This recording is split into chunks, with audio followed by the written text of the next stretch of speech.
Hello bro. ఎప్పుడైనా నీళ్లు చల్లగా ఉంటాయని చెప్పి బాటిల్ తీసుకుంటే ఒక్క గంటలో గోరువెచ్చగా మారిపోతుందా? అదే కారణం బ్రో. నేను ఈ సోలారా స్పోర్ట్స్ బాటిల్ తీసుకోవడానికి కారణం. చల్లటి నీళ్లు కావాలా? ఈ బాటిల్లో వాటర్ 24 అవర్స్ వరకు ఫ్రిడ్జ్ వాటర్ లో ఉన్నట్టు ఉంటాయి బ్రో.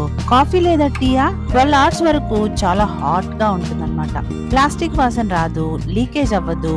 ఎక్కడైనా క్లీన్ అండ్ ప్యూర్ వాటర్ తాగొచ్చు బ్రో. ఈ బాటిల్ డిజైన్ చూస్తే క్లాస్ గా ఉంటుంది. 2 లిడ్స్ ఇచ్చాడు. ఫ్లిప్ టాప్ లిడ్ అన్నమాట. అండ్ ఓపెన్ లిడ్ ఒకటి చేయొచ్చు. 2 స్ట్రాస్ ఇచ్చాడు. 1 స్ట్రా క్లీనర్ కూడా దీంతో పాటు ఇచ్చాడు బ్రో. జిమ్ కి తీసుకెళ్ళినా ఆఫీస్ కైనా అందరూ అడుగుతారు మిమ్మల్ని, ఏంటి బాస్ బాటిల్ సూపర్ గా ఉంది అని. ధర కూడా 1000 లోపే బ్రో. మీ బాటిల్ మార్చాల్సిన టైం వచ్చిందా? అయితే ఈ సోలారా తీసుకోండి బ్రో. హైడ్రేషన్ కి హై లెవెల్. అంతే బ్రో ఈ వీడియోకి. See you in the next video. Please like, share and subscribe.